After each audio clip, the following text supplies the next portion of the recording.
Sir வணக்கம். நிறையா interviews பண்ணியிருக்கோம். ஆன்லைனில் நிறைய இன்டர்வியூஸ் பண்ணியிருக்கோம். ஃபஸ்ட் டைமாக இப்போ நேரில் மீட் பண்ணுறோம். ஒரு ப்ராப்பரான ஒரு இன்டர்வியூ இப்போ நம்ம பண்ணுறோம். ஸோ நேரில் சந்திச்சதில் ரொம்ப சந்தோஷம். வணக்கம் Gabriel. It's a pleasure meeting. ஏன்னா நம்ம கிட்டத்தட்ட 3 வருஷமாக பேசிகிட்டு இருக்கோம். ஃப்ரம் த யுக்ரைன் இஷ்யூஸ் பேசணும், different political issues, and in person meet பண்ணுறது ரொம்ப சந்தோஷமாக இருக்குது. ரைட். ஸோ இப்போ பேசுகிறதுக்கு நிறைய விஷயம் இருக்குது. பட் ஸ்டார்டிங் வந்து நம்ம சிரியன் இஷ்யூலேருந்து நம்ம ஸ்டார்ட் பண்ணுவோம். சிரியாவில் ஒரு பெரிய ஒரு கிரைசிஸ் போயிட்டுருக்கு. அங்கே ரெஜீம் சேஞ்ச் நடந்திருக்கு. அசாதோட கவர்மெண்ட் வந்து இப்போ கொலாப்ஸ் ஆகிருக்கு. ஸோ இதை ஒட்டி பேசுகிறதுக்கு நிறைய விஷயங்கள் இருக்குது. ஏன்னா இப்போ அசாத் ரெஜீமை பொறுத்தளவில் ரஷ்யாவோட ரொம்ப க்ளோஸாக இருந்தாங்க. ஒரு ப்ரோ ரஷ்யன் கவர்மெண்ட் தான் அங்கே இருந்தது. ஸோ இப்போ அங்கே ரெஜீம் சேஞ்ச் நடந்திருக்குன்னா ரஷ்யன் இன்ஃப்ளூயன்ஸ் மிடில் ஈஸ்ட்டில் கம்மியாகுதான்ற கேள்வி இருக்குது. ஃப்யூச்சரில் இந்த விஷயம் மற்ற பகுதிகளுக்கும் ஸ்ப்ரெட் ஆக வாய்ப்பு இருக்கா? ரஷ்யாவோட இன்ஃப்ளூயன்ஸுக்கு கீழே இருக்கக்கூடிய மற்ற கண்ட்ரீஸும் கொலாப்ஸ் ஆகிறதுக்கான வாய்ப்பு இருக்குது. அந்த மாதிரி நிறைய கொஸ்டின்ஸ் இருக்குது. ஸோ நம்ம ஃபஸ்ட்டு சிரியாவிலேருந்து ஸ்டார்ட் பண்ணுவோம். ஸோ சிரியாவில் நடக்கிற விஷயங்கள் எப்படி பார்க்குறீங்க? ஓகே, நீங்கள் சிரியான்னு எடுத்துக்கிட்டாக்கா, சிரியாவோட பார்டர்ஸ் எந்த கண்ட்ரின்னு பார்க்கணும். சிரியாவோட ஒரு சைடு பார்டர் எங்கே டச் ஆகுதுன்னு பார்த்தாக்கா உங்களுக்கு லெபனனை டச் ஆகுது. இன்னொரு சைடு பார்டர் எங்கே டச் ஆகுதுன்னு பார்த்தீங்கன்னா டர்க்கியை டச் ஆகுது. இன்னொரு சைடு ஆஃப் பார்டர் வந்து உங்களுக்கு இஸ்ரேலை டச் ஆகுது. ஸோ அது அந்த இடத்துல ஒரு ஒன் ஆஃப் த ப்ரைம் ரீஜன்ஸில் இருக்குது.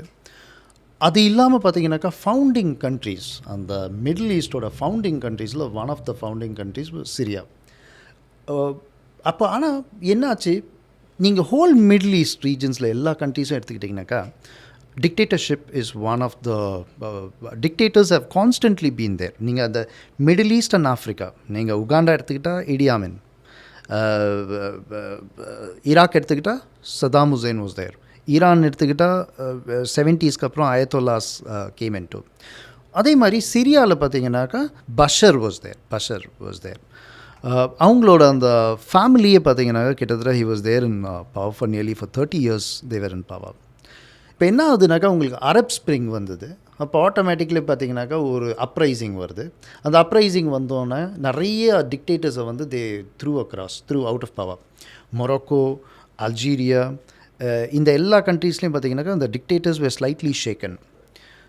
சிரியா இங்கே பார்த்தீங்கன்னாக்கா அதே மாதிரி உங்களுக்கு வந்து பீப்புள், அது எங்கே ஆரம்பிச்சிச்சுனாக்கா பீப்புள் ப்ரொட்டஸ்டட் அகேன்ஸ்ட் ஒரு டெமான்ஸ்ட்ரேஷன் தான். பட் என்ன ஆகுது, அந்த டிக்டேட்டர்ஸ் வந்து they constantly put down power against people. So he puts down power against people. அதோட இம்பேக்ட் என்ன ஆகுதுன்னு பார்த்தாக்கா மக்கள் வந்து ஒரு புரட்சி உண்டாக ஆரம்பித்தோன்னு என்ன பண்ணுறாங்க, மக்கள் எல்லாம் சேர்ந்து ப்ரொட்டஸ்ட் பண்ணுறாங்க. அவர் பஷரோட கவர்மெண்ட்டுக்கு அகேன்ஸ்டாக வந்து they start protesting against.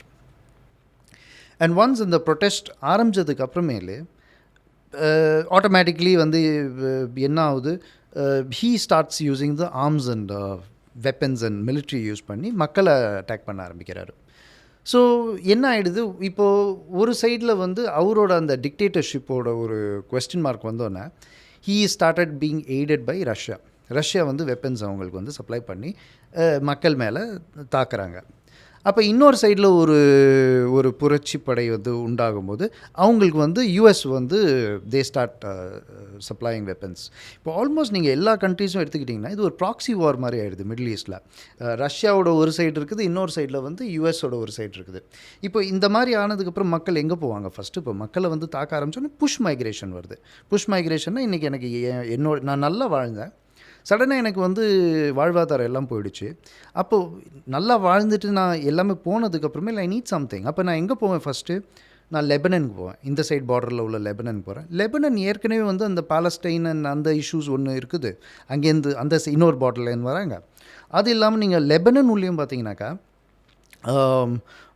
The other issue that is there is financial instability இருக்குது. ஆனால் democracy.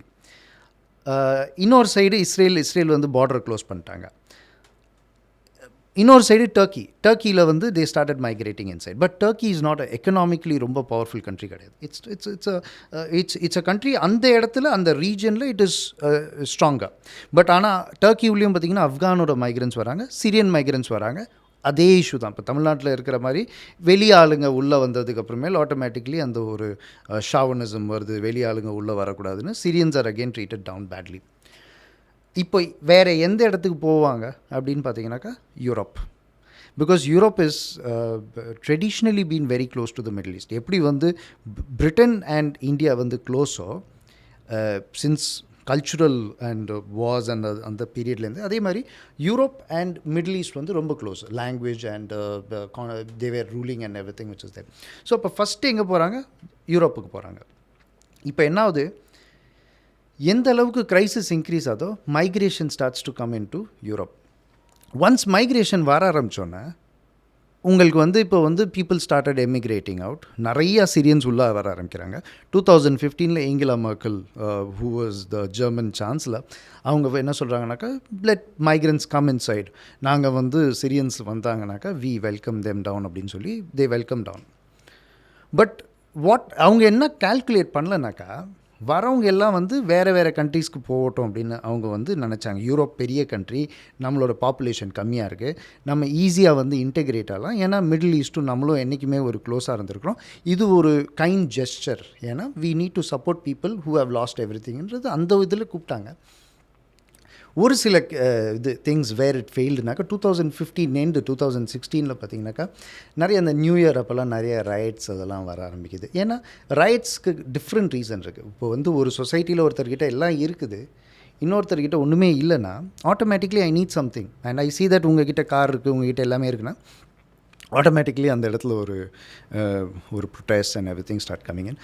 But once they started coming inside யூரோப்புன்ற ஒரு சொசைட்டி வந்து காலங்காலமாக ஒரு பீஸ்ஃபுல்லாக, ஒரு எந்த விதமான ஒரு ஒரு பொருளை எங்கே விட்டு போனீங்கன்னாக்கா அது யாரும் திருடக்கூட மாட்டாங்க, அந்த மாதிரி ஒரு இருந்த சொசைட்டிலேருந்து சடனாக உங்களுக்கு வந்து க்ரைம்ஸ் ஹேப்பன். ஏன்னா நிறைய மக்கள் வந்தாக்கா crimes automatically increase. And when people are in need of jobs and அன்எம்ப்ளாய்ட்னாக்கா crimes are bound to increase more. இதெல்லாம் வர ஆரம்பிச்சோன்னா இந்த migration issue started creating the law and order issues inside Europe. So எங்கே ஆரம்பிக்குதுனாக்கா it becomes எப்போ வந்து அசாதோட government, once the Assad government starts bombing on the Syrians emigrate to Europe. யூரோப்புக்கு வர ஆரம்பித்தோன்னா யூரோப்புக்கு என்ன வந்து ஒரு கோவம்னாக்கா, இதெல்லாம் வந்து ஃபண்ட் பண்ணுறது, ஃபியூவல் பண்ணுறது யாருன்னா Russia. So Russia is subconsciously supporting Assad by giving weapons. நிறைய வெப்பன்லாம் கொடுத்து நீங்கள் மக்களை அடிக்கிறீங்க. இப்போ மக்கள் அங்கேருந்து வந்து எங்கள் ஊருக்கு வராங்க. இப்போ எங்கள் ஊரில் வந்து மைக்ரேஷன் இஷ்யூ வந்து இப்போ எங்களுக்குள்ளேயே வந்து உள்ள ப்ரொட்டஸ்ட் வருது. அதனால தான் யூகே வெளியே போகிறாங்க. ஆனால் இப்போ ஃப்யூச்சரில் இன்னும் அதிகமாக தான் இன்ஸ்டெபிலிட்டி இன்க்ரீஸ் ஆகும். இப்போ அங்கே ரெஜிம் சேஞ்ச் நடந்ததுன்னா ஒரு அல்ட்ரா கன்சர்வேட்டிவ் குரூப் கிட்ட தான் அந்த கண்ட்ரி இப்போ போகுது. ஸோ இன்னும் நிறையா ப்ராப்ளம்ஸ் க்ரியேட் ஆக போகுது, இன்னும் நிறையா மைக்ரேஷன் தானே ஃப்யூச்சரில் நடக்கும். அந்த இஷ்யூவை தான் இப்போ சார்ட் பண்ணணும்னு பார்க்குறாங்க. எப்படி அந்த இஷ்யூவை சார்ட் பண்ண முடியும்னா, யூஎஸ் இப்போ வந்து அந்த இஷ்யூவை தான் எடுத்தாங்க. இப்போ யூரோப் உள்ளே பார்த்தீங்கன்னாக்கா one of the main issues which is இப்போ பேசப்படுற இஷ்யூ எதுன்னு பார்த்தீங்கன்னாக்கா மைக்ரேஷன் இஷ்யூ. இன்றைக்கி எல்லா கண்ட்ரியும் பார்த்தீங்கன்னாக்கா உங்களுக்கு ஃப்ரான்ஸ் எடுத்துக்கோங்க, நெதர்லாண்ட்ஸ் எடுத்துக்கோங்க, ஸ்வீடன் எடுத்துக்கோங்க, யூகே எடுத்துக்கோங்க, ஜெர்மனி எடுத்துக்கோங்க, எல்லா கண்ட்ரியும் இப்போ பேசுகிற ஒரே இஷ்யூ மைக்ரேஷன். ரைட் விங், இந்த ரைட் விங் வளர்ந்துட்டே வராங்க. இப்போ இந்த ரைட் விங் வளர்ந்துட்டே வர்றதுனால இதுக்கெல்லாம் காரணம் யாருன்னா ரஷ்யா. ஏன் ரஷ்யா காரணம்னா, ரஷ்யா வந்து அங்கே அட்டாக் பண்ணோன்னே இங்கே வராங்க. அப்போ இவங்க என்ன பண்ணுறாங்க, யுக்ரைனோட அந்த வாரில் வந்து Europe is also getting involved and இவங்க வந்து யுக்ரைனை சப்போர்ட் பண்ணுறாங்க. இப்போ என்ன ஆயிடுச்சு, எப்போ வந்து டொனால்ட் ட்ரம்ப் பவர் எடுத்தாரோ ஹீ டோல் தட் நான் வந்ததுக்கு அப்புறமேல் அடுத்த 2 நாளில் நான் வந்து உங்களுக்கு சால்வ் பண்ணுறேன் யுக்ரைன் இஷ்யூ வித் ரஷ்யான்னு சொல்கிறாரு. இப்போ நான் சொல்கிறது வந்து தீஸ் ஆர் ஸ்பெக்குலேஷன்ஸ். எந்த மாதிரி ஸ்பெக்குலேஷன்னாக்கா, டொனால்ட் ட்ரம்ப் சேஸ் தட் நான் வந்து பவருக்கு வரேன். இப்போ ஜெர்மன் சான்சலர் வந்து இல்லை, இப்போ வந்து அங்கே கொலாப்ஸ் ஆகிடுச்சு ஜெர்மன் கவர்மெண்ட். இப்போ வந்து இட்ஸ் ஆல்மோஸ்ட் கொலாப்ஸ்ட், ரீஎலெக்ஷன் வரப்போகுது. இப்போ எந்த மாதிரி நெகோஷியேஷன்ஸ் நடந்திருக்க சான்சஸ் இருக்குனாக்கா, ரஷ்யா கிட்ட சொல்லியிருப்பாங்க யூரோப், நீங்கள் வந்து அந்த இடத்துல நீங்கள் வந்து டோன்ட் கெட் இன்வால்வ்டு. அப்போ நீங்கள் அசாத் கவர்மெண்ட்டை இதுக்கு மேலே சப்போர்ட் பண்ணாதீங்க. இப்போ அசாத் கவர்மெண்ட்டை நீங்கள் சப்போர்ட் பண்ணலனாக்கா என்ன ஆகுனாக்கா, சிரியாவில் வந்து இப்போ கவர்மெண்ட் க்ரியேட் ஆகிடுது. சிரியாவில் கவர்மெண்ட் க்ரியேட் ஆகிட்டா நாங்கள் இங்கே இருக்கிற சிரியன் ரெஃப்யூஜிஸ் எல்லாம் நாங்கள் திரும்ப அனுப்பிச்சிடுறோம் சிரியாவுக்கு. அப்போ எங்களுக்கு இங்கே வந்து ரைட் விங்கோட அந்த இஷ்யூஸு, எங்களோட யூரோப்போட அந்த ப்ராப்ளம்ஸ் எல்லாம் நாங்கள் மெயின் ப்ராப்ளம் சால்வ் ஆகிடும். அப்போ அன்எம்ப்ளாய்மெண்ட் இஷ்யூஸ் சால்வ் ஆகிடும், plus at the same time அந்த மைக்ரேஷன் இஷ்யூஸ் சால்வ் ஆகிடும். ஆன் த ஏன்னா நெகோஷியேஷன்னா 2 சைடில், இது ஒரு சைடில் நாங்கள் பண்ணாலும் சிரியா சைடில் நாங்கள் இன்வால்வ் ஆகலைன்னா at the same time Ukraine இஷ்யூவில் நாங்கள் இன்வால்வ் ஆக மாட்டோம். அப்போ ரஷ்யாவுக்கு என்ன தேவைன்னாக்கா யுக்ரைன் கூட எங்கள் இஷ்யூ சார்ட் அவுட் ஆகிடும். என்ன மாதிரி சார்ட் அவுட் ஆகிடும்னா ஆஸ் பர் த கான்வர்சேஷன்ஸ் என்ன நடந்திருக்குனாக்கா Elon Musk and Donald Trump first ஒரு ப்ரப்போசல் கொடுத்துருக்குறாங்க. 800 மைல்ஸ் ஃப்ரம் ரஷ்யாவோட பார்டர்ஸை வந்து நாங்கள் வந்து இவங்களுக்கு கொடுத்துறோம், இந்த மாதிரி ரஷ்யாவுக்கு கொடுத்துறோம். 800 மைல்ஸ் வந்து ரஷ்யாவுக்கோசரம் அண்ட் யுக்ரைன் அந்த டெரிட்டரியை விடுவாங்க. பட் ஆனால் ஆன் த கான்ட்ரரி யுக்ரைன் வந்துட்டு வெப்பன்ஸ் அண்ட் சப்போர்ட் வந்து அதை யூஎஸ் அசிஸ்ட் பண்ணுவாங்க. ஆனால் யூஎஸ் வந்து உள்ளுக்குள்ளே மிலிட்ரி வைக்க மாட்டாங்க அப்படின்றது யூஎஸ் அந்த நெகோஷியேஷனில் அக்செப்ட் பண்ணிட்டாங்க. இப்போ யூரோப்புக்கு என்ன தேவை? மைக்ரேஷன் இஷ்யூ சால்வ் ஆகிடுது. ஏன்னா ஆப்கானில் இருக்கிறவங்களோடையும் பேட்சப் பண்ணிட்டாங்க. தாலிபானோட பார்த்தீங்கன்னாக்கா ஜெர்மன் கவர்மெண்ட் வந்து பேட்சப் பண்ணிட்டாங்க. எப்படி பேட்சப் பண்ணிருக்காங்கனாக்கா ஆப்கான் தாலிபான் கிட்ட சொல்லிட்டாங்க, இந்த மாதிரி உங்களோட ரெஃப்யூஜிஸ் இங்கே யாரெல்லாம் இருக்கிறாங்களோ அவங்கள நாங்கள் திரும்ப அனுப்பிச்சிடுறோம். ஏன்னா லா அண்ட் ஆர்டர் இஷ்யூஸ்லாம் வருது, நீங்கள் பார்த்துக்கோங்க, இது உங்கள் இஷ்யூ, நீங்கள் சார்ட் அவுட் பண்ணிக்கோங்க, நாங்கள் எதுலேயுமே இன்வால்வ் ஆக மாட்டோம். அதே மாதிரி சிரியன் இஷ்யூஸு இப்போ சிரியா வந்து திரும்ப it's come back to normalcy. So உங்கள் மக்கள் வந்து சிரியாவுக்கு போயிடுவாங்க. At the same time Ukraine and ரஷ்யாவோட இஷ்யூவில் நாங்கள் யுக்ரைனை இனிமேல் we will not support. So என்ன ஆகிடுது, automatically everybody get what they want. இப்போ நீங்கள் சொல்கிற இந்த டீலை ரஷ்யா அக்செப்ட் பண்ணுறாங்கன்னா சிரியா ரஷ்யாவோட கண்ட்ரோல்லேருந்து போயிடும் இல்லையா? ஸோ இப்போ ரஷ்யன் இன்ஃப்ளூயன்ஸ் வந்து மிடில் ஈஸ்ட்டில் கம்மியாகுது இல்லையா? ஸோ அதை ஏற்றுப்பாங்களா ரஷ்யா? சிரியாவில் ரஷ்யா இன்வால்வ் ஆகி அவங்களுக்கு எந்த ஒரு தேர் not cone to gain any thing. ஏன்னா அவங்களுக்கு சிரியானால் எந்த விதமான டைரக்ட் இம்பேக்டும் கிடையாது. இந்த சிரியாவை வந்து சிரியா ஒரு ஈராக் இந்த மாதிரி இஷ்யூஸில் வந்து நீங்கள் வந்து ஒரு ஒரு டிஸ்டர்பன்ஸ் க்ரியேட் ஆகும்போது அது வந்து கம்ப்ளீட்டாக வந்து மக்களோட மைக்ரேஷனை தான் இன்க்ரீஸ் ஆகுது. இதனால் ரஷ்யாவுக்கு எந்த விதமான பாதிப்பும் வராது. பரவாயில்ல. சொல்கிற விஷயம் என்னென்னா, இப்போ ஈரானும் சரி ரஷ்யாவும் சரி ஈவன் நார்த் கொரியாவுக்கு கூட சிரியா ஒரு முக்கியமான ஒரு அலையாக இருந்தாங்க. அசாத் இருந்த வரைக்கும் சிரியாவோட இம்பார்ட்டன்ஸ் அதிகமாக இருந்தது. ஸோ இப்போ அங்கே ரெஜீம் சேஞ்ச் நடந்தது, ரஷ்யாவுக்கு பாதிப்பு, குறிப்பாக ஈரானுக்கும் பாதிப்புன்ற மாதிரி சொல்கிறாங்க. ஸோ அந்த தியரியில் உங்களுக்கு உடன்பாடு இல்லை? உங்களுக்கு பாதிப்புன்றது எதுவும் கிடையாது. ஏன்னாக்கா அவங்களுக்கு சிரியா வந்து அந்த இடத்துல ஒரு ரீஜன், அந்த ரீஜன் இஸ் டிஸ்டர்பன்ஸில் தானே உள்ள ரீஜனு. இப்போ ரஷ்யாவுக்கு என்ன ப்ராப்ளம்ஸ்னு பார்த்தீங்கன்னாக்கா, ஒரு சைடில் அவங்க வந்துட்டு அவங்களுக்கு இன்டர்னலாகவே ஒரு வார் இருக்குது, யுக்ரைனோட வாரில் இருக்கிறாங்க. அதனால் அவங்களுக்கு ஆர்ம் ஃபோர்ஸஸ் தேவை, மிலிட்ரி வெப்பன்ஸ் தேவை. அவங்ககிட்ட ரெண்டுமே இப்போ குறைஞ்சிட்டே வருது. அவங்களோட வெப்பன்ஸை எடுத்து அவங்க வந்து இவ்வளோ நாளாக சிரியன் கவர்மெண்ட்டுக்கும் பாதி கொடுத்து மக்களையும் அங்கே ஆர்மியும் அங்கே போட்டு அங்கே ஸ்ட்ராட்டஜி போட்டுட்ருக்குறாங்க. இப்போ வந்து அவங்களுக்கு அது வந்து அவங்க ஏன் அதில் இன்வால்வ் ஆகிறாங்கனாக்கா யூரோப்புக்கு ஒரு செக் வைக்கிறதுக்கோசரம் இதில் அவங்க வந்து இன்வால்வ் ஆகிறாங்க. இப்போ when Europe is on a negotiation, அதாவது நீங்கள் வந்து சிரியாவில் எதுவும் பண்ணாதீங்க, எங்களோட இஷ்யூ சார்ட் அவுட் ஆகுது, நாங்கள் யுக்ரைனில் இன்வால்வ் ஆக மாட்டோம், உங்களோட இஷ்யூ வந்து சார்ட் அவுட் ஆகுதுனாக்கா at the end of the day இன்றைக்கி அதில் தான் நான் வந்து I agree with what Donald Trump first எடுத்தோன்னு சொல்கிறது என்னன்னாக்கா, இந்த இஷ்யூவை எவ்வளோ நாள் நம்ம வந்து நீண்டுட்டே போகிறோம். ஏன்னாக்கா ஒரு இஷ்யூ வந்து சார்ட் அவுட் ஆகணும். ப்ராப்ளம்ஸ் வந்து solutions R the most important thing. ஒரு கண்ட்ரியில் வந்து ஒரு போருக்கு நீங்கள் வெப்பன்ஸ் கொடுத்தீங்கன்னா அது வந்து ரெசிஸ்டன்ஸு. நீங்கள் ரெசிஸ்ட் பண்ணுறது வந்து சொல்யூஷன் கிடையாது. இதுதான் வந்து ஒரு ப்ராப்பர் நெகோஷியேஷன். நீங்களும் பண்ணாதீங்க, அட்டாக் பண்ணாதீங்க, நாங்களும் அட்டாக் பண்ண மாட்டோம். At the end of the day அங்கே இருக்கிற மக்கள் வந்து ப்ராஸ்பெரிட்டி தான் இம்பார்ட்டண்ட். ஏன்னா ஒரு பேரும் பார்த்தீங்கன்னாக்கா, நான் ஒரு ரீசெண்டாக ஐ மெட் ஒன் யுக்ரைனியன் கேர்ள். அந்த பொண்ணு she just told me my father was a military officer. அவர் வந்து மிலிட்ரிக்கு போகவே மாட்டேன்னு சொன்னார், ஆனால் வலுக்கட்டாயமாக கூப்பிட்டு போயிட்டாங்க. அவர் போனப்பே எனக்கு தெரியும் திரும்ப வரமாட்டார் அப்படின்னு சொல்லி. நானும் என் தம்பி எங்கள் அம்மா தான் இருக்கிறோம். அப்புறம் வந்து எனக்கு இப்போ தான் 2 months முன்னாடி தான் எங்கள் அப்பா இறந்துட்டார், திரும்பவே வரல. இப்போ வந்து எனக்கு என்ன பண்ணுறாங்கன்னே தெரியல. I'm just going mad. எனக்கு இங்கே ஏன் இப்படி, ஏன்னா நாங்கள் நல்லா இருந்தோம், எங்களுக்கு இப்போ வந்து எதுவும் எங்கள் பிஸ்னஸ் இருந்தது, எல்லாமே இருந்தது. எங்கள் அப்பாவுக்கு வந்து ஒரு 43 years தான் ஆகுது. அவரை தூக்கி அவங்க ஆர்மியில் கொண்டு போய் போட்டாங்க. போட்டு இப்போ வந்து ஐம் ஃபாதர்லெஸ் அப்படின்னு சொல்கிறாங்க. இப்போ எத்தனை பேர் அந்த மாதிரி இறந்துட்டுருக்குறாங்க. இந்த this is not what is a solution.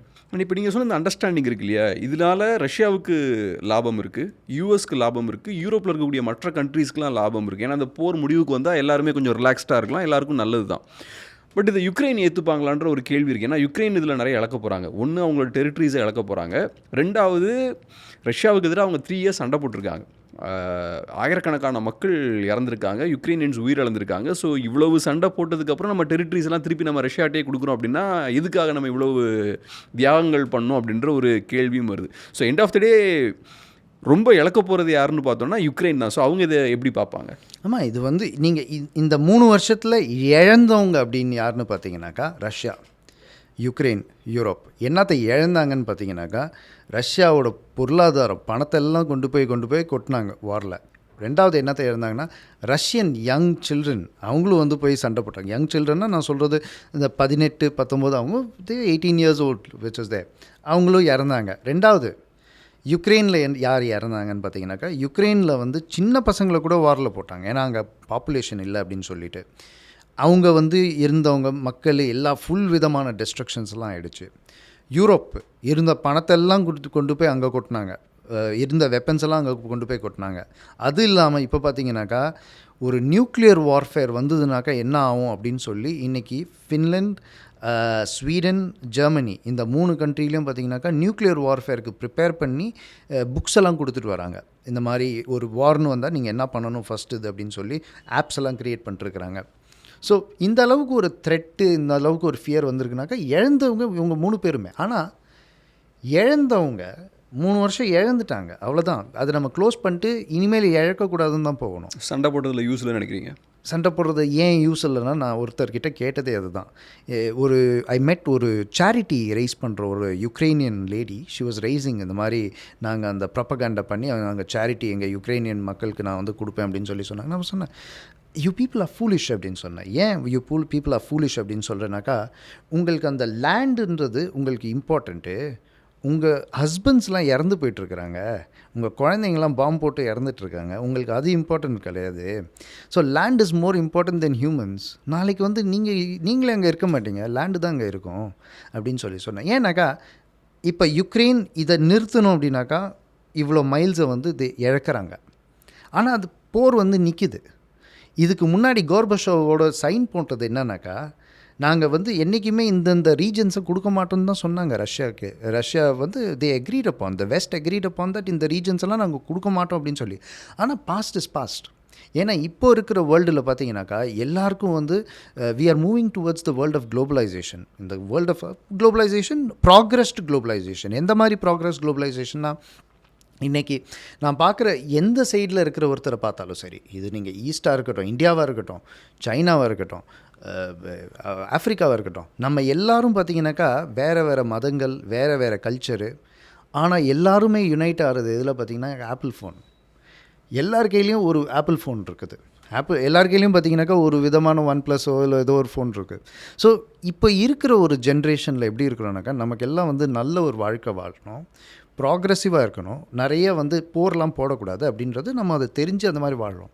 அப்படி நம்ம முன்னோக்கி போகிற ஒரு சொசைட்டியை போரில் வந்து ஒரு லேண்டுக்கோசரம் பின்னோக்கும் போது இட் டசன்ட் ப்ராக்ரஸ் ஆஹெட்.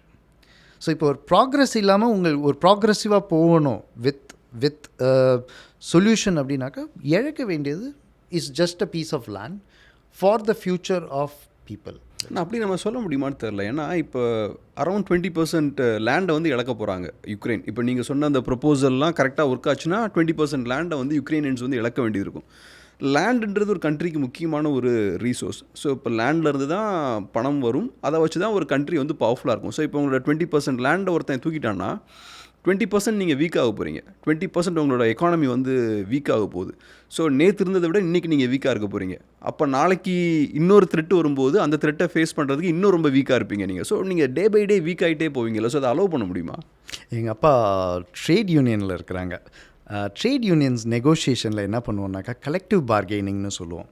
கலெக்டிவ் பார்கெனிங்னா என்னன்னாக்கா இப்போ வந்துட்டு ஒரு ஆஃபீஸில் வந்து எல்லோரும் பார்த்தாக்கா ஒரு ஹெச்ஆர்கிட்ட போய் கேட்பாங்க, எங்களுக்கு வந்து பணம் அதிகமாக ரைஸ் பண்ணி கொடுங்க அப்படின்னு சொல்லி. ஹெச்ஆர் என்ன பண்ணுவாங்கனாக்கா பணம் ரைஸ் பண்ணால் எனக்கு இவ்வளோ பணம் நான் வந்து கொடுக்க வேண்டியதாக இருக்கும், இப்போ எங்களால் பிஸ்னஸ் பண்ண முடியல, அதனால் நாங்கள் என்ன பண்ணுறோம், பணம் உங்களுக்கு கொடுக்கல, ஆனால் எவ்ரிடே உங்களுக்கு வந்து காலையில் பிரேக்ஃபாஸ்ட் வந்து நீங்கள் ஃப்ரீயாக சாப்பிட்லாம் இங்கே, அது நாங்கள் வந்து ஏற்றுக்கிறோம் அப்படின்னு சொல்லி ஒரு நெகோஷியேஷன் பண்ணுவாங்க. இதுதான் வின் வின் நெகோஷியேஷன் அப்படின்னு சொல்லி சொல்லுவோம். இப்போ நீங்கள் பார்த்தாக்கா 20% ஆஃப் லேண்டை வந்து இழக்கிறாங்க. அது வந்து தப்பு கிடையாது. They are losing it which is அந்த லேண்டில் ரிசோர்ஸஸ் இருக்குது. அந்த ரிசோர்ஸஸை வச்சு அவங்க நாளைக்கு அதை எக்கனாமிக் வெல்த்தாக க்ரியேட் பண்ணுவாங்க. ஆனால் அதில் இன்னொரு சைடில் நீங்கள் பார்த்தீங்கன்னாக்கா யுக்ரைன் என்ன சொல்கிறாங்கனாக்கா, எங்களுக்கு இது போகுதே, இதுக்கு யூஎஸ் என்ன பண்ண போகிறீங்க அப்படின்னு சொன்னோன்னா யூஎஸ் என்ன சொல்கிறாங்க, சரி உங்களை நாங்கள் நேட்டோ உள்ள கொண்டு வரோம், அதனால் அது ஜெலன்ஸ்கி என்ன சொல்கிறாருனாக்கா எங்களை நேட்டோக்கு மெம்பர்ஷிப் கொடுங்க அப்படின்னு சொல்லி. ரெண்டாவது எங்களை இயூவோட உள்ளே கொண்டாந்துருங்க, யூரோப்பியன் யூனியன் உள்ள சீக்கிரமாக எங்களை கொண்டாந்துருங்க. அப்படின்னாக்கா நாங்கள் வந்து எங்களுக்கு இது ஒன்று இழக்கிறோம், லேண்டை இழக்கிறோம், ரிசோர்ஸஸை இழக்கிறோம். ஆனால் நாங்கள் யூரோப்பியன் யூனியன் உள்ள வந்தாக்கா நாங்கள் அந்த யூரோ ஜோனு, அந்த யூரோப்பியன் ஷெங்கன் ஜோனு அதெல்லாம் வரும்போது எங்களுக்கு அந்த விதமான ஒரு ப்ராஃபிட் வந்துடும். ஏன்னா நாங்கள் ஒன்று இழந்தோம், நீங்கள் தான் எங்களை நெகோஷியேட் பண்ணுறீங்க, அப்போ எங்களுக்கு இதை கொடுங்க அப்படின்றாங்க. ஸோ இந்த நெகோஷியேஷன்ஸில் பார்த்தீங்கன்னாக்கா ஒன்று இழக்கிறோம், அதுக்கு பதிலாக என்ன வந்து பண்ணுறோம் அப்படின்றது தான் இட்ஸ் இம்பார்ட்டன்ட். ஸோ இப்போ இது ரஷ்யன் பாயிண்ட் ஆஃப் வியூலேருந்து நம்ம பார்க்கணும்னு நினைக்கிறேன். ரஷ்யாவை பொறுத்தளவில் இந்த 3 இயர்ஸ் அவங்க சண்டை போட்டிருக்காங்க. ஓவரால் அவங்க கெயின் பண்ணியிருக்காங்களா லூஸ் பண்ணியிருக்காங்களா அப்படின்ற ஒரு கேள்வி இருக்குது. முன்னாடியே நீங்கள் பழைய இன்டர்வியூஸை சொல்லியிருக்கீங்க, ரஷ்யா வந்து யுக்ரைன் வார்க்கு அப்புறம் ரஷ்யன் இன்ஃப்ளூயன்ஸ் வந்து கம்மியாகிக்கிட்டே இருக்குது, பலவீனப்பட்டிருக்காங்க. குறிப்பாக ரஷ்யாவை சுற்றி இருக்கக்கூடிய கண்ட்ரீஸ்லலாம் இன்ஸ்டெபிலிட்டி க்ரியேட் ஆகுது. அசர்பைஜான், அர்மேனியன் கிரைசிஸ்லாம் பற்றி நீங்கள் பேசுனீங்க. அது காரணம் ரஷ்யா வீக்கானனால அங்கெல்லாம் கிரைசிஸ் வந்து க்ரியேட் ஆகுது, ஸ்டெபிலிட்டி டிஸ்டர்ப் ஆகுதுன்ற விஷயம் சொன்னீங்க. இப்போ சிரியா நல்ல எக்ஸாம்பிள். ரஷ்யா அங்கே வீக் ஆகும்போது சிரியா ரஷ்யாவோட கையை விட்டு போயிடுது. பட் இன்னொரு சைடில் ரஷ்யாவுக்கு இப்போ யுக்ரைனில் ஒரு ஹோல்டு கிடச்சிருக்கு. 20% லேண்ட் வந்து இப்போ ரஷ்யாவோட கண்ட்ரோல் கீழே இருக்குது. ஸோ ஒரு வகையில் அது அவங்களோட இன்ஃப்ளூயன்ஸ் எக்ஸ்டெண்ட் ஆகுதுன்னு நம்ம பார்க்கலாம். ஸோ எப்படி பார்க்குறீங்க ஓவரால் இந்த போரில் ரஷ்யா கெயின் பண்ணியிருக்கா லூஸ் பண்ணியிருக்கா? அப்புறம் இன்னொரு விஷயம் என்னன்னா, நேட்டோவில் போய் அப்புறம் ஃபின்லாண்ட், ஸ்வீடன்லாம் சேர்ந்துருக்காங்க, அதுவும் ரஷ்யாவுக்கு ஒரு பெரிய செட் பேக் தான். எப்படி பார்க்குறீங்க ஓவரால்? இது வந்து ரஷ்யாவுக்கும் அது வந்து அதை தான் நம்ம வின் நெகோஷியேஷன். இது ஆக்சுவலாக ஒரு லூஸ் சிச்சுவேஷன். 2 பேருக்கும் லாஸ் தான், எல்லாருக்குமே லாஸ். எந்த விதமான ரஷ்யாவுக்கு லாஸ்னாக்கா, ரஷ்யா உள்ளேயே வந்து இன்றைக்கி வந்து எல்லா மக்கள் அப்படி கண்ட்ரோல்டாக அந்த சொசைட்டியில் இருந்தாங்க. ஆனால் அந்த புட்டின் மேலே இருந்த அதிருப்தி வந்து அதிகமாகிடுச்சு. ரஷ்யன் யங்கர் பாப்புலேஷன் வந்துட்டு பார்த்திங்கனாக்கா ரஷ்யா விட்டு மைக்ரேட் ஆகி போயிட்டாங்க. ஏன்னா ரஷ்யாவில் இருந்தோன்னா நம்மளை வந்து போரில் போகணும் அப்படின்னு சொல்லி.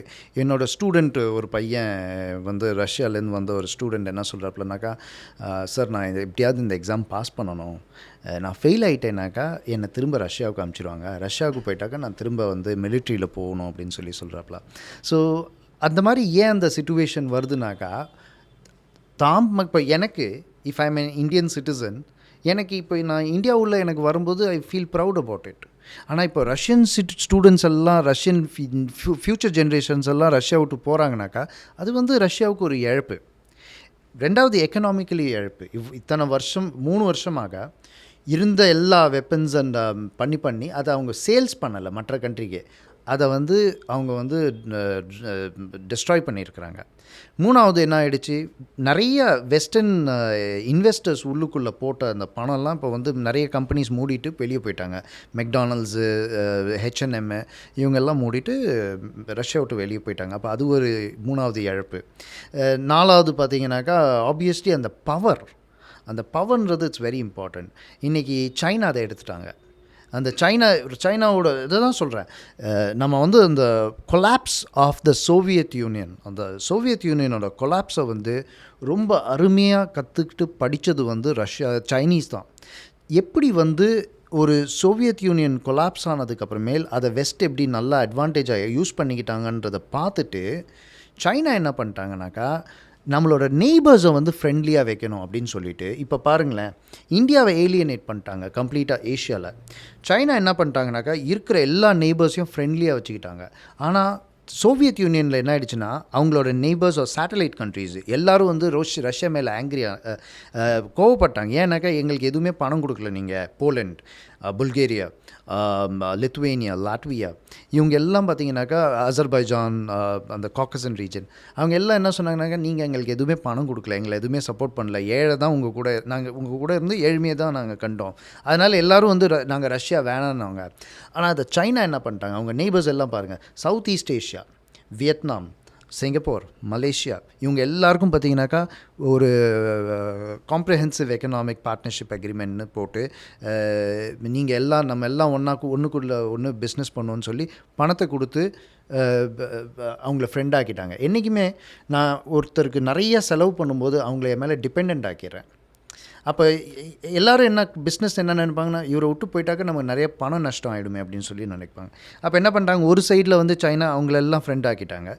இன்னொரு சைடில் பார்த்தீங்கன்னாக்கா பங்களாதேஷும் இப்போ வந்து சைனா கூட ரொம்ப க்ளோஸ் ஆகிட்டாங்க. மால்டீவ்ஸ் அவங்களும் க்ளோஸ் ஆகிட்டாங்க. ஸ்ரீலங்காவும் க்ளோஸ் ஆகிட்டாங்க.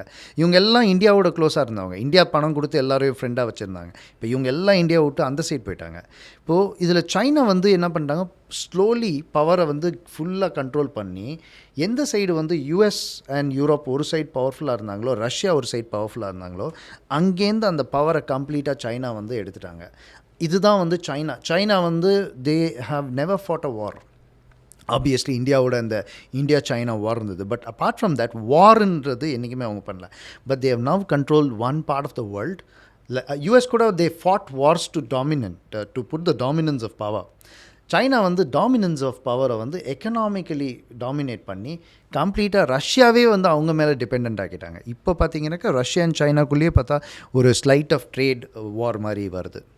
சார், இப்போ ரெண்டாவதாக இப்போ ரீசெண்டாக ஒரு ஆர்டிக்கிள் ஒன்று படித்தேன் ரஷ்யாவை பற்றி. ஸோ ரஷ்யன் இக்கானமியை பற்றி அவங்க பேசுகிறாங்க. என்னென்னா, இப்போ ரஷ்யா யுக்ரைன் வார் ஸ்டார்ட் ஆகிறதுக்கு முன்னாடி ரஷ்யன் இக்கானமி ஒரு மோசமான ஒரு ஷேப்பில் தான் இருக்குது. இன்ஃபேக்ட் இந்த வார் வந்து ரஷ்யன் இக்கானமியை ஓரளவுக்கு ஹெல்ப் பண்ணியிருக்கு அப்படின்ற மாதிரி அவங்க சொல்கிறாங்க. ஏன்னா கவர்மெண்ட் ஸ்பெண்டிங் இன்க்ரீஸ் ஆகுது, மிலிட்ரி ஸ்பெண்டிங்ஸ்லலாம் ரேப்பிடாக அவங்க மிலிட்ரியில் இன்வெஸ்ட் பண்ணுறாங்க. இப்போ இந்த லாஸ்ட் இயர் கடைசி இந்த வருஷம்லாம் பார்க்கும்போது ரொம்ப அதிகமாக இன்வெஸ்ட் பண்ண ஆரம்பிச்சிருக்காங்க ரஷ்யன்ஸ் மிலிட்ரியில். ஸோ இந்த விஷயங்கள்லாம் பண்ணும்போது கவர்மெண்ட் ஸ்பெண்டிங்லாம் நிறையா இன்க்ரீஸ் ஆகும்போது ஓரளவுக்கு எக்கானமி கொஞ்சம் பெட்டராக பெர்ஃபார்ம் ஆகும். மக்கள்கிட்ட நிறைய டேக்ஸை ஸ்குவீஸ் பண்ணி வாங்க முடியும் வார் டைமில். அதே மாதிரி நிறையா பணத்தையும் கவர்மெண்ட்டால் பம்ப் பண்ண முடியும். பட் வார் முடிஞ்சிருச்சுன்னா இதெல்லாம் பண்ண முடியாது. மிலிட்ரி ஸ்பெண்டிங்ஸ்லாம் கம்மியாக ஆரம்பிக்கும். நீங்கள் மக்களை ஹெவியாக டேக்ஸும் பண்ண முடியாது. ஸோ அந்த மாதிரியான ஒரு சூழல் ஏற்படும் போது இந்த போஸ்ட் வார் சிச்சுவேஷன் இருக்கு இல்லையா, அது ரஷ்யாவுக்கு ரொம்ப மோசமாக இருக்கும். ஒரு பெரிய எக்கனாமிக் க்ரைசிஸ் அங்கே வரதுக்கான பிரச்சனை இருக்குது அப்படின்ற மாதிரியும் சொல்கிறாங்க. போர் முடிஞ்சால் ரஷ்யாவுக்கு ஒரு சீரியஸான ஒரு எக்கனாமிக் த்ரெட் இருக்குது அப்படின்றாங்க. அது எப்படி பார்க்குறீங்க? ரெண்டு விதமான வெல்த் வந்து க்ரியேட் ஆகும். ஒன்று வந்து நேஷ்னலைஸ்டு வெல்த்து, இன்னொன்று வந்து ப்ரைவேட்டைஸ்டு வெல்த்து. இப்போது லார்ஜ்லி இதை நோக்கி தான் போனது கேபிட்டலிசம் அண்ட் கம்யூனிசம். கம்யூனிசமோட ஐடியாலஜியில் வந்து nationalised wealth, where wealth is control by the government and people are all under the government. எல்லோரும் மக்கள் வந்து கவர்மெண்ட்டுக்கு கீழே இருந்து அந்த கவர்மெண்ட் தான் வந்து ஆத்தரைஸ் பண்ணுறாங்க. அதே வந்து அமெரிக்கன் சிஸ்டம் ஆஃப் இது வந்து கேபிட்டலிசம். அதாவது மக்கள் நீங்கள் அதிகமாக உழைச்சா அதிகம் சம்பாதிங்க, நீங்கள் தான் வந்து அந்த ட்ரைவ் பண்ணுறீங்க வெல்த்து. எப்போ மக்கள் உழைக்கலையோ அப்போ மட்டும் கவர்மெண்ட் உள்ளே இன்வால்வ் ஆகி அந்த நேஷ்னல் வெல்த்தை வந்து மணியை பம்ப் பண்ணுவாங்க. அதாவது இப்போ இந்த டைமில் பார்த்தீங்கன்னாக்கா ரொம்ப ஒரு ஸ்டாக்னண்ட்டாக இருக்கும்போது அப்போ வந்து கீனீஷியன் எக்கனாமிக்ஸ் படி அப்போ வந்து கவர்மெண்ட் என்ன பண்ணுவாங்கனாக்கா உள்ளுக்குள்ளே கவர்மெண்ட் ஃபண்டிங்கை இன்க்ரீஸ் பண்ணுவாங்க. கோவிட் டைம்லலாம் பண்ணாங்க. அதே மாதிரி இப்போ கோவிட் டைமில் பண்ண மாதிரி இப்போ வந்து இன்ஃப்ராஸ்ட்ரக்சர் ப்ராஜெக்ட் ஆரம்பிப்பாங்க பெரிய. அப்போ கவர்மெண்ட் ஏன் பண்ணுவாங்கனாக்கா, கவர்மெண்ட் பண்ணாக்கா கவர்மெண்ட்டை பார்த்துட்டு ப்ரைவேட் காப்பி பண்ணுவாங்க. ஒரு சின்ன எக்ஸாம்பிள் சொல்லணும்னா, ஃபஸ்ட்டு பிஎஸ்என்எல் வந்து 5G ஆரம்பிப்பாங்க. எக்ஸாம்பிளாக பிஎஸ்என்எல் 5G ஆரம்பிப்பாங்க, இல்லை 6G ஆரம்பிப்பாங்க. பிஎஸ்என்எல் 6G ஆரம்பித்தோடனே இந்த ப்ரைவேட் பிளேயர்ஸ் என்ன பண்ணுவாங்கனாக்கா, அவங்க வந்து இது பிஎஸ்என்எல் கவர்மெண்ட் ஆரம்பிக்கிறாங்க. அப்போ வந்து கவர்மெண்ட்டுக்கு எல்லாம் போயிடக்கூடாதுன்னு இவங்களோட நம்ம நல்ல சர்வீஸ் கொடுக்கணும்னு சொல்லி மற்ற ஏர்டெல்லோ இல்லை வந்து ஜியோவோ அவங்க என்ன பண்ணுவாங்கனாக்கா, இன்னும் ஒரு அதிகம் ஸ்பீடை கொடுத்து இல்லை வந்து கம்மி ப்ரைஸை கொடுத்து அவங்க வந்து இதோட கம்பீட் பண்ணி இன்னும் நிறைய பிளேயர்ஸ் வர ஆரம்பிப்பாங்க. அதுதான் வந்து இந்த நேஷ்னல் நேஷ்னலோட ஒர்க் என்னன்னாக்கா, அந்த ப்ரைவேட்டை வந்து காம்படிஷனை உள்ளே தூண்டிட்டு இவங்க பின்வாங்கிடுறது தான் நேஷ்னலோட வேலை. கம்ப்ளீட்டாக நேஷ்னலைஸ் ஆகும்போது ப்ரைவேட் பிளேயர்ஸ்க்கு இடமே இல்லாமல் போய் அது காம்படிட்டிவ்னஸ் இருக்காது. காம்படிட்டிவ்னஸ் இருக்கும்போது தான் இன்னோவேஷன்ஸ் வரும். இப்போ நீங்கள் ரஷ்யாவை எடுத்துக்கிட்டாக்கா, காலங்காலமாக அது வந்து இப்போ கவர்மெண்ட்டோட கண்ட்ரோல் நேஷ்னலைஸ் வெல்த்தாக வருது. நேஷ்னலைஸ் வெல்த்தாக இருக்கும்போது எல்லாத்துலேயும் கவர்மெண்ட் தான் இன்வால்வ் ஆகிறாங்க. லார்ஜ்லி கவர்மெண்ட் ஏன் அதில் கண்ட்ரோல் பண்ணுவாங்கனாக்கா, அவங்களோட அத்தாரிட்டி அண்ட் கண்ட்ரோல் ஹோல்டாக இருக்கணும்னு சொல்லி. இப்போ லேட்டஸ்ட் நீங்கள் சொன்னதெல்லாம் absolutely true. The innovations of Russia has grown tremendously. எதுலன்னு பார்த்தீங்கன்னாக்கா, மிலிட்ரி, சேட்டலைட், அதில் வந்து அவங்க வந்து அவங்களோட இன்னோவேஷன்ஸ் இருக்குது. ரெண்டாவது பார்த்தீங்கன்னாக்கா ஸ்பேஸ் ஸ்டேஷன்ஸு, அதே ஸ்பேஸ்லேயே உங்களுக்கு ஸ்பேஸ் ஸ்டேஷன் வைக்கிறதுல ரஷ்யா அண்ட் யூஎஸ் ரெண்டு பேரும் சேர்ந்து தான் அதில் ஸ்பேஸில் ரெண்டு பேரும் ஒன்றா தான் இருக்கிறாங்க இப்பயும்.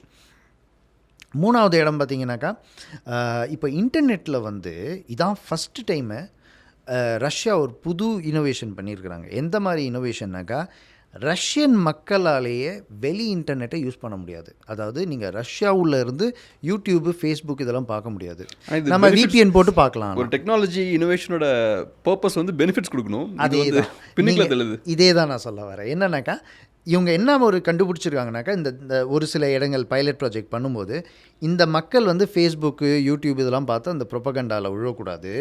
அதனால் இவங்களுக்கு வந்து நம்ம வந்து இவங்களை இன்டர்நெட்லேருந்தே கட் அவுட் பண்ணி இன்டர்நெட் ஆக்சஸ் இருக்கிற மாதிரி பண்ணணும். அது அவங்க VPN போட்டு பார்க்குறது, VPNும் இல்லாமல் இது பண்ணுறதை கண்டுபிடிச்சிருக்கிறாங்க. ஆனால் கவர்மெண்ட் பண்ணுறதெல்லாம் எதுக்குனாக்கா, கவர்மெண்ட்டை வந்து அந்த கண்ட்ரோல் இருக்கணும் அப்படின்றதுனால தானே வழியோ, ஒரு ப்ரைவேட் இண்டிவிஜுவலோட வாழ்க்கை பொருளாதாரம் வந்து முன்னாடி போகணுன்றதுக்கு இல்லை. அது முன்னாடி போகணும், காசு சம்பாதிக்கணும் அப்படின்றபோது அது ப்ரைவேட்டைசேஷனால் தான் முடியும். இப்போ உங்களுக்கு என்ன ஆகும் அப்படின்னு பார்த்தீங்கன்னாக்கா, எப்போ ஒரு பொருளாதாரம் வந்து நெகோஷியேஷனில் போகுதோ ஆட்டோமேட்டிக்கலி ஒரு சைடில் கவர்மெண்ட் ஸ்பெண்டிங் குறையும். இன்கேஸ் வார்லாம் நின்றுச்சுன்னா கவர்மெண்ட் ஸ்பெண்டிங் அப்படியே குறைஞ்சிரும். ப்ரைவேட் அப்போ நீங்கள் ப்ரைவேட் வேக் ஆகலைனாக்கா ப்ராப்ளம். அப்போ என்ன பண்ணுவாங்கனாக்கா, ஆட்டோமேட்டிக்கலி திரும்ப யூரோப்போட இந்த மாதிரி நீங்கள் உங்கள் பழைய பிஸ்னஸ்லாம் ஆரம்பிங்க. ஏன்னா அது வின் சுச்சுவேஷன் தானே. இப்போ வந்து ரஷ்யா உள்ள பிஸ்னஸ், ரஷ்யா ஒரு பெரிய ஒரு ஜாகிரபிக்கலி பெரிய கண்ட்ரி. ரஷ்யா உள்ள வந்து இப்போ ஒரு ஸ்வீடனோட H&M ஒரு பெரிய பெரிய பிராண்ட்ஸ்லாம் உள்ளே போக முடியலன்னா இவங்களுக்கும் நஷ்டம். அப்போ ரஷ்யா என்ன சொல்லுவாங்க, சரி நாங்கள் போகிற நிறுத்திட்டோம், நம்ம எல்லாம் வந்து உள்ளுக்குள்ளே இனிமேல் நம்ம திரும்ப ஆரம்பிக்கலாம், நீங்கள் உங்களோட பிஸ்னஸஸ் எல்லாம் உள்ளே வாங்க, அட் த சேம் டைம் வந்துட்டு நாங்கள் எங்களோட இதெல்லாம் வந்து கவர்மெண்ட் ஸ்பெண்டிங்கெல்லாம் வந்து அப்படியே குறைக்கணும்னாக்கா, அப்போ ஆட்டோமேட்டிக்லி கவர்மெண்ட் இவ்வளோ வருஷமாக வந்து லூஸ் பண்ண அந்த 3 வருஷத்தில் இழந்த வெல்த் இருக்குல்ல, அதை வந்து அப்புறம் ஸ்லோவாக வந்து அது ரீபில்ட் பண்ணுவாங்க. ஸோ இது வந்து இட்ஸ் அ குட் திங். இன்னொரு முக்கியமான ஒரு விஷயம் என்னென்னா, இந்த வார் ஸ்டார்ட் ஆனதுக்கப்புறம் ரஷ்யாவோட டிபெண்டன்ஸ் வந்து இன்க்ரீஸ் ஆகுது. சைனா கிட்ட ரொம்ப டிபெண்ட் ஆகுறாங்க. ஸோ இப்போ சைனாவோட இன்ஃப்ளூயன்ஸுக்கு கீழே ரஷ்யா வந்துட்டாங்க இந்த வார் ஸ்டார்ட் ஆனதுக்கப்புறம். இப்போ நீங்கள் சொல்கிற விஷயம் என்னென்னா, ஃப்யூச்சரில் இந்த வார் ஸ்டாப் ஆகிறதுக்கான வாய்ப்பு இருக்குன்றீங்க. ஸோ இப்போ இந்த வார் ஸ்டாப் ஆயிடுச்சுன்னா ரஷ்யா திரும்பவும் சைனாட்டிருந்து பிரிஞ்சு செப்பரேட் ஆகி போயிடுவாங்களா? ஏன்னா அதுக்கப்புறம் சைனாவோட தேவை ரஷ்யாவுக்கு இருக்காது. ஸோ ரஷ்யா சைனாக்கிட்ட ஒரு டிஸ்டன்ஸ் மெயின்டைன் பண்ணுவாங்களா அப்படின்ற ஒரு கேள்வி இருக்குது. ஏன்னா அந்த விஷயம் நடந்ததுன்னா இந்தியாவுக்கு நல்லது. இப்போ இந்தியாவுக்கு இருக்க பிரச்சனை என்னென்னா, சைனாவும் ரஷ்யாவும் ரொம்ப க்ளோஸாக இருக்காங்க, அது இந்தியாவுக்கு பிரச்சனை. ஸோ இப்போ இந்த வார் ஸ்டார்ட் ஆனால் ரஷ்யாவுக்கு சைனா தேவைப்படாது, சைனாட்டிருந்து விலகி வரதுக்கான வாய்ப்பு இருக்குது. அந்த வகையில் அது இந்தியாவுக்குமே கூட பெனிஃபிஷியலாக இருக்கலாமா? இப்போது நீங்கள் அந்த இந்தியாவோட இஷ்யூ அண்ட் சைனா அண்ட் ரஷ்யாவோட ரிலேஷன்ஷிப் வந்து முன்னாடியும் ஸ்ட்ராங்காக இருந்தது, இப்பயும் ஸ்ட்ராங்காக இருக்குது, ஃப்யூச்சர்லேயும் ஸ்ட்ராங்காக. அப்படி சொல்ல முடியாது. ஏன்னா சைனீஸ் ரஷ்யன் ரிலேஷன்ஷிப் பார்க்கும்போது சண்டைலாம் போட்டிருக்காங்க. இன்ஃபேக்ட் அவங்க நிறைய பார்டர் இஷ்யூஸ்லாம் இருக்குது. அவங்க யுனைடெட் பை 2 things. ஒன்று communism unites them, dictatorship unites them. அவங்களோட அந்த இஷ்யூஸ்லாம் இருக்குல்ல, அந்த அதெல்லாம் வந்து ரொம்ப பார்டர் டிஸ்பியூட்ஸ் தான், அதாவது பார்டரில் வந்து இருக்குது. பட் ஆனால் ideologically, politically they are very much integrated together. ஒரே டிஃப்ரென்ஸ் வந்து அப்போ வந்து மாவோ வாஸ் நாட் ஸோ பவர்ஃபுல், அப்போ வந்து ஸ்டாலின் வாஸ் வெரி பவர்ஃபுல். அப்போ வந்து ஸ்டாலினோட கண்ட்ரோல் இருந்தது, மாவோ வாஸ் அ யங்கர் பிரதர் மாதிரி இருந்தார். பட் எப்போ அந்த சைனீஸோட டாமினன்ஸ் இப்போ வர ஆரம்பிச்சிச்சு with terms of industries, technology, innovations வந்து ஃபுல் கண்ட்ரோல் போட்டதுக்கப்புறம் இப்போ Xi has become very powerful, Putin has become very weak. So அது அந்த ஸ்லோ ட்ரான்சிஷனில் யார் வந்து ரைஸ் பண்ணாங்கிறது, அந்த ஜியோ பொலிட்டிக்கல் ஷிஃப்ட் வந்தாலும் என்ன ஷிஃப்ட் வந்தாலும் Chinese will not give up communism, dictatorship will always be there. அப்போ 2 பேருமே தே ஆர் வெரி க்ளோஸ். இப்போ India is the third one out who is entirely different. ஏன்னா India is a democracy and at the same time India is capitalist. அப்படி இருக்கும்பொழுது இவங்க தான் உள்ளுக்குள்ளே வந்து they are struck inside. How are they struck inside? BRICS. ஏன்னாக்கா Brazil, Russia, India, China, South ஆஃப்ரிக்கான்றது இது வந்து countries of the same size will always do business டுகெதர்னு சொல்லுவோம். அதுக்கு என்ன அர்த்தம்னாக்கா, இந்த பொருளாதாரங்கள் Brazil, Russia, India, China, South Africa இவங்க எல்லாம் வந்து ஒரு டெவலப்பிங் கண்ட்ரீஸோட ஸ்டேட்டஸில் இருந்தாங்க ஒரு சமயத்தில். அப்போ இவங்க எல்லாம் வந்து அவங்க எல்லாம் அப்போ ஒன்று கூடினாங்க. நாங்கள் எல்லாம் பிரேசில்ன்றது பெரிய கண்ட்ரி, நாங்கள் ஒரு என்றைக்குமே அது ஒரு தியரி இருக்குது எக்கனாமிக்ஸில், தியரி ஆஃப் கண்ட்ரி சைஸ்னு சொல்லி. அதுக்கு என்ன அர்த்தம்னாக்கா, எல்லா கண்ட்ரிஸ் அந்தந்த சைஸு, அந்தந்த அட்வான்டேஜ் உள்ள கண்ட்ரிஸ் என்றைக்குமே அவங்க எல்லாம் ஒன்றா சேர்ந்து பிஸ்னஸ் பண்ணுவாங்க. இப்போ பிரேசிலோட பாப்புலேஷனும் அதிகம், அவங்க ஒன்றா வந்தாங்க. ரஷ்யாவோட பாப்புலேஷனும் அதிகம், கண்ட்ரி சைஸும் பெருசு, அவங்க வந்தாங்க. இந்தியா, சைனா, சவுத் ஆஃப்ரிக்காலேருந்து இப்போ இவங்க எல்லாம் ஒன்று கூடினாங்க. They started doing business together. அது வந்து ஒன்று. ரெண்டாவது வந்து ஆன் அ பர்சனல் நோட்டுன்னு பார்த்தீங்கன்னாக்கா ரஷ்யாவோட இந்தியாவோட ரிலேஷன்ஷிப் வந்து என்றைக்குமே அது வந்து அப்போலேருந்தே அது ஸ்ட்ராங்காக இருந்திருக்கு. அது இல்லாமல் என்ன அதை இன்டியூஸ் பண்ணுச்சு அப்படின்னு பார்த்தீங்கன்னாக்கா, இப்போது Putin and Narendra Modi, the president of Russia and the prime minister of India, அவங்க 2 பேருமே they very close on various political ரிலேஷன்ஷிப்ஸில். இது இல்லாமல் UK Russia India Russia issue இல்லாமல் இவங்க வந்து they both are very close. இவங்க 2 பேரும் க்ளோஸாக இருக்கும் பொழுது என்ன ஆகுதுன்னாக்கா automatically business interest also become stronger. இப்போ ரீசெண்டாக நடந்தது என்னன்னு பார்த்தீங்கன்னா, நேற்றுக்கு ரிலையன்ஸ் அண்ட் ராஸ்நெஃப்ட் இவங்க 2 பேரும் ஆயில் லெவலில் ஒன்று கூடுறாங்க ஒரு பெரிய பிஸ்னஸ் பண்ணுறதுக்கு. இப்போ ரிலையன்ஸ் எனர்ஜி இந்தியாவிலேருந்து ஒன் ஆஃப் த லீடர்ஸ். அதே மாதிரி உங்களுக்கு ரஷ்யாலேருந்து ராஸ்நெஃப்ட் அவங்க ஒன் ஆஃப் த பெரிய லீடர்ஸ். இவங்க 2 பேரும் ஒன்று செய்கிறதுக்கு பிஸ்னஸ் கூடுறாங்க. ஸோ என்னன்னாக்கா இந்தியா ரஷ்யாவோட ரிலேஷன்ஷிப் வந்து they don't have an ideological relationship, but it's more of a very traditional relationship. இவங்க வந்து ரொம்ப ட்ரெடிஷ்னல் பார்ட்னராக இருந்தாங்க. அதனால் எங்களுக்கு வந்து ட்ரெடிஷ்னலாக we have always work together. அந்த மாதிரி ஒரு ரிலேஷன்ஷிப்பில் இருக்காங்க. நீங்கள் சொல்கிற இந்த விஷயங்கள்லாம் ஓகே. பட் இருந்தாலும் இப்போ இந்த வார் ஸ்டார்ட் ஆகிறதுக்கு முன்னாடி ரஷ்யா சைனா மேலே ரொம்ப டிபெண்ட்டாக இல்லை. இப்போ எந்த அளவுக்கு டிபெண்ட்டாக இருக்காங்களோ அந்தளவுக்கு அவங்க டிபெண்ட்டாக இல்லை. வார் ஸ்டார்ட் ஆனதுக்கப்புறம் ரஷ்யாவுக்கு நிறைய தேவைகள் இருக்குது. ஸோ நேச்சுரலாக அவங்க சைனா கிட்ட நெருங்கி போக வேண்டிய ஒரு கட்டாயத்துக்கு தள்ளப்படுறாங்க. ஸோ இப்போ வார் அப்போ முடிஞ்சதுன்னா டெஃபினட்டாக இப்போ ரஷ்யாவுக்கு அந்த தேவை இருக்காதுல்ல. ஸோ ஸ்லோவாக கொஞ்சம் பின்னாடி போகலாம்ல. பின்னாடி போகிறதுக்கு ஏன் வந்து அட்லீஸ்ட் 3 இயர்ஸ்க்கு முன்னாடி இந்த சூழலுக்கே போயிடலாம்ல. ரஷ்யாவுக்கு வந்து என்ன ஒரு தெரிய வந்துடுச்சு அப்படின்னாக்கா, நமக்கு சைனா தேவை. சைனாவை பார்த்தீங்கன்னாக்கா, சைனா வந்து ஒன் ஆஃப் த அவங்களுக்கு பிஸ்னஸ் இன்ட்ரெஸ்ட் தான் முக்கியம். அவங்களுக்கு எந்த விதமான ரிலேஷன்ஷிப்பும் கிடையாது, பிஸ்னஸ் இன்ட்ரெஸ்ட். அது வந்து அந்த விதத்தில் நான் சைனாவை வந்து அப்ரிஷியேட் பண்ணுறேன். அவங்களுக்கு வந்து எந்த விதமான இதுவும் கிடையாது. ஸோ ரஷ்யாவுக்கு வந்து நமக்கு யூரோப் வந்து என்றைக்குமே ஒரு அன்ட்ரஸ்டபிள் பார்ட்னர். யூரோப்பியன் கண்ட்ரிலேயே யூரோப்பியன் காண்டினென்ட்லேயே எல்லோரும் இருந்தாலும், ரஷ்யா அண்ட் யூரோப் ஒரே காண்டினென்ட்டில் இருந்தாலும், இவங்க வந்து நமக்கு ideologically unreliable. At the same time அவங்க டெமோக்ரஸின்னு சொல்கிறாங்க. நாம் இங்கே வந்து அத்தாரிட்டேரியன்ஷிப் இருக்கும்போது அவங்க என்றைக்குமே அதை வந்து நம்மளோட மக்களை வந்து அந்த டெமோக்ரஸியோட மைண்ட் செட்டில் கொண்டு போகிறாங்க. அதனால் Russia will never trust Europe. Even though Russians and Europeans are 2 பேரும் ஒன்றுக்குள்ளே ஒன்று தான். எல்லா முக்கால்வாசி ரஷ்யன் விமென்னும் பார்த்தீங்கன்னாக்கா யூரோப்பியன் மென்னை தான் வந்து மேரேஜ் பண்ணியிருப்பாங்க. அண்ட் த சேம் வைஸ் வாசா.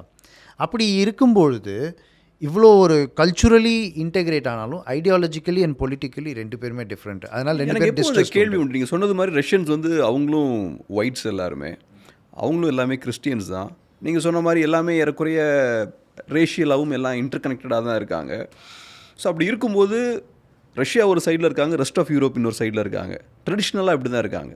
எப்போவுமே அவங்க இந்த மாதிரி ஸ்ப்ளிட் ஆகி தான் இருக்காங்க. ஏன் அந்த இன்டெகிரேஷன் அவங்க ரஷ்யாவை ஏன் உள்வாங்கிக்க முடியல யூரோப்னால்?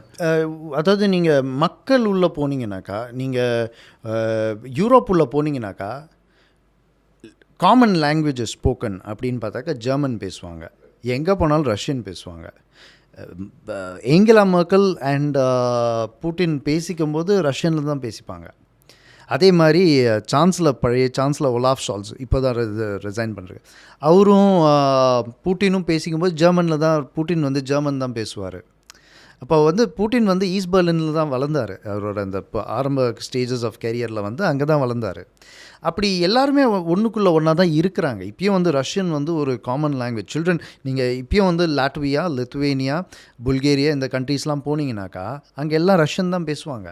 லோக்கல் லாங்குவேஜஸ் இப்போ நம்ம ஹிந்தி அண்ட் தமிழ் அந்த மாதிரி இப்போ இந்தியாவில் இருக்கும்பொழுது, அதே மாதிரி உங்களுக்கு ஹிந்தி அண்ட் கன்னடா, ஹிந்தி அண்ட் மலையாளம் அப்படி இருக்கும்போது அந்த லாட்வியாக்குன்னு ஒரு லாங்குவேஜ் இருக்கும். பட் ஆனால் இந்த லாங்குவேஜும் பேசுவாங்க. அதுதான் ரஷ்யாவோட இன்ஃப்ளூயன்ஸு. சண்டைன்னு வரும்போது ரஷ்யா தனியாக இருக்காங்க. அதுதான் பொலிட்டிக்கலி வந்து they are divided because of அதுதான் நிறைய மக்கள் வரவங்க என்ன சொல்கிறாங்கனாக்கா, நாங்கள் எல்லாம் சிம்பிள், நாங்கள் எல்லாம் ஒன்றுக்குள்ளே ஒன்றா தான் வாழ்கிறோம். பொலிட்டிக்கலி எங்களை வந்து டிஃப்ரென்ஷியேட்டட் ஆர்குமெண்ட்ஸ் இருக்குது. இது வந்து இன்றைக்கி நடந்தது கிடையாதே. இது வந்து கடந்த ஒரு 100 இயர்ஸாக இதே தான ப்ராப்ளம் இருந்திருக்குது. ஏன்னா when Hitler wanted to conquer, அவரோட அந்த சைட்லேருந்து there was a resistance from Stalin. அப்போ one of the biggest forces within Europe which resisted the Hitler expansion was Stalin.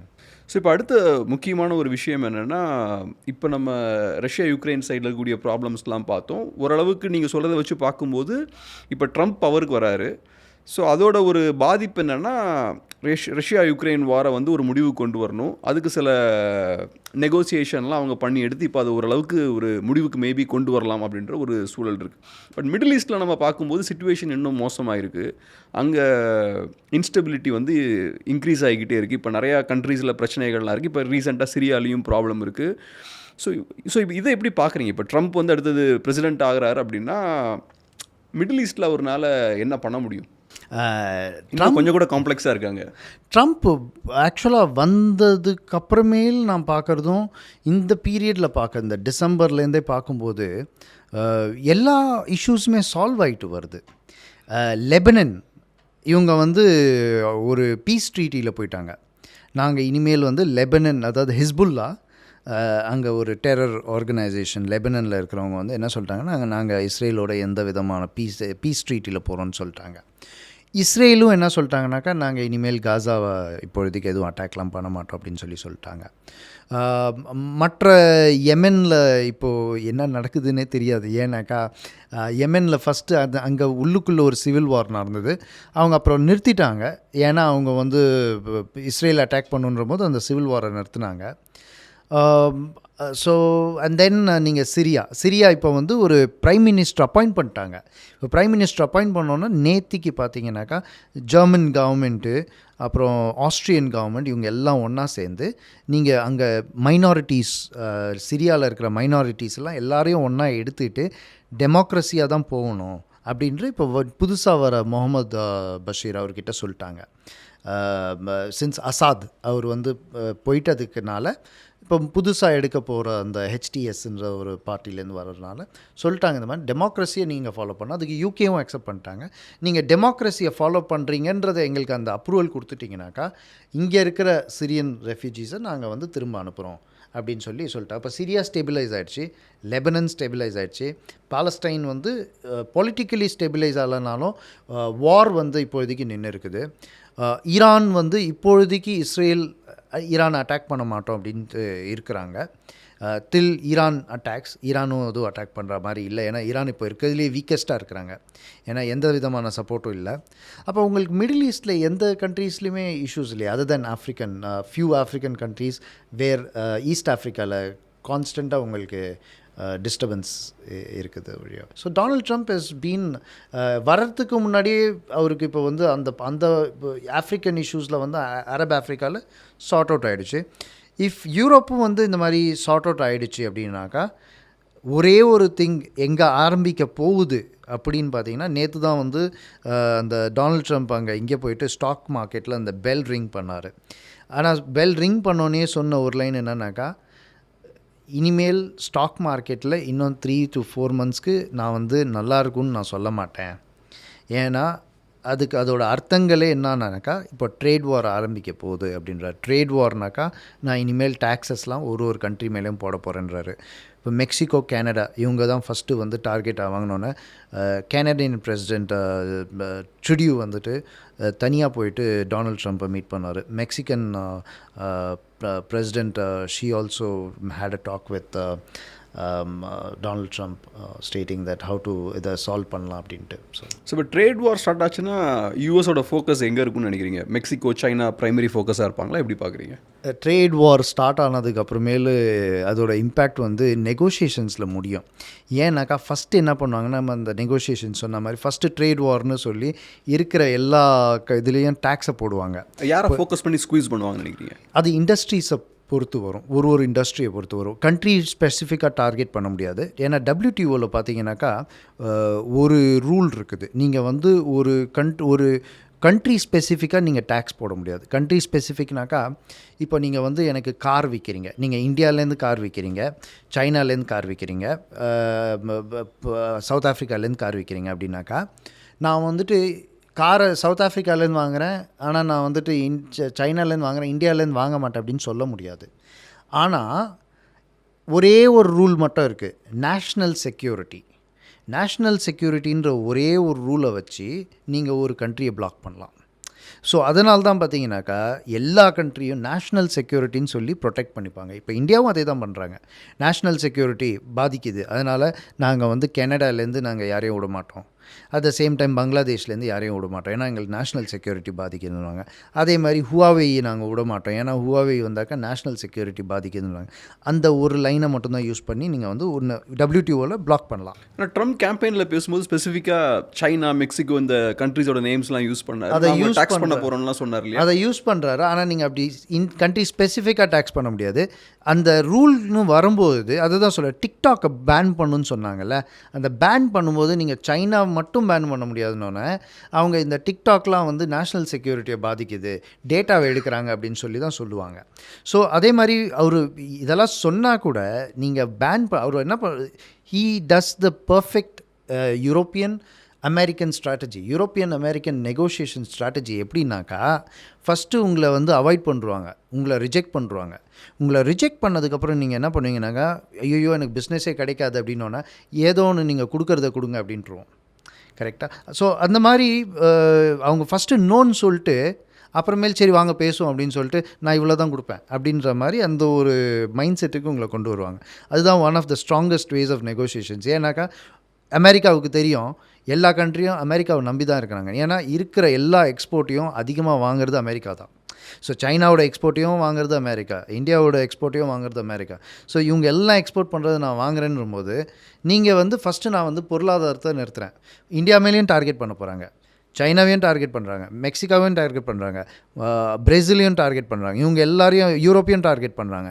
இவங்களை எல்லாரையும் வந்து நான் வந்து நெகோஷியேஷனில் போட அப்புறம் எல்லோரும் வந்து உட்காருவாங்க.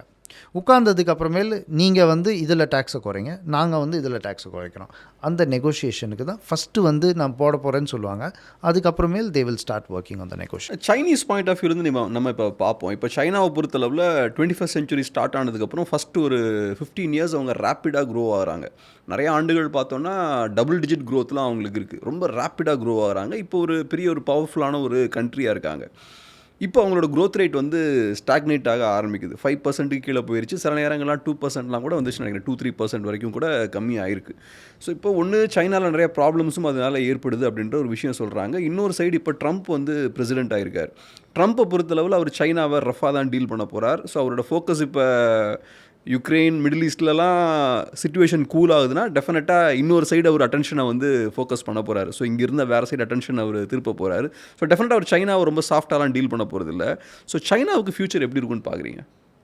சைனா யூஸ் பண்ணுற ஸ்ட்ராட்டஜி வந்து உல்ஃப் வாரியர் டிப்ளமசின்னு சொல்லுவோம். அந்த உல்ஃப் வாரியர் டிப்ளமசினாக்கா சைனீஸ் ப்ராவப் ஒன்று இருக்குது. ஒரு எதிராளி வந்து உங்கள் நோக்கி ஒரு முன்கால் எடுத்து வச்சாக்கா உங்கள் காலை நீங்கள் பின் வைக்காதீங்க, உங்கள் காலை நீங்கள் திரும்ப முன் வச்சிங்கனாக்கா எதிராளி பின் போவோம்.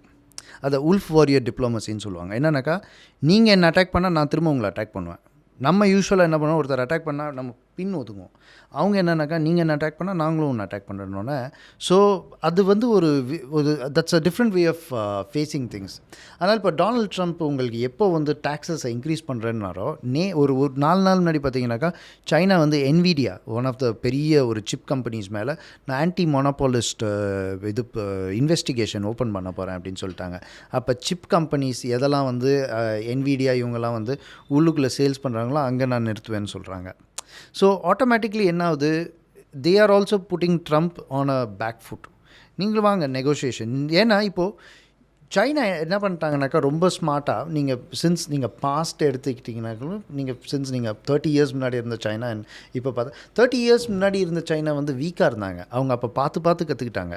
பக்கத்தில் இருக்கிற கண்ட்ரீஸ்லாம் ஹாங்காங்லாம் எப்படி டெவலப் ஆகிறாங்க, கேபிட்டலிசம் அங்கே மட்டும் வருது, ஏன்னா நம்ம பக்கத்தில் இருக்கிறாங்க.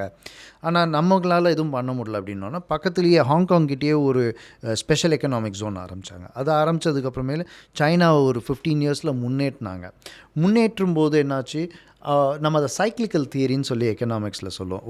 ஒரு சின்ன இந்த ஒரு சைக்கிள் அப்படி எக்கனாமிக் சைக்கிள் அப்படி பூப் ஆனோன்னா எடுத்தோன்னே பயங்கரம் க்ரோத் இருக்கும். ஆனால் அந்த க்ரோத் ஒரு டைம் பீரியட் போனதுக்கப்புறம் அந்த சைக்கிள் பர்ஸ்ட் ஆகிடும். பர்ஸ்ட் ஆனோன்னு திரும்ப இன்னொரு சைக்கிள் ஓப்பன் ஆகும். ஸோ அந்த மாதிரி இப்போ அவங்க வந்து ஃபுல்லாக அந்த 20 வருஷம் வளர்ந்தாங்க நல்லா.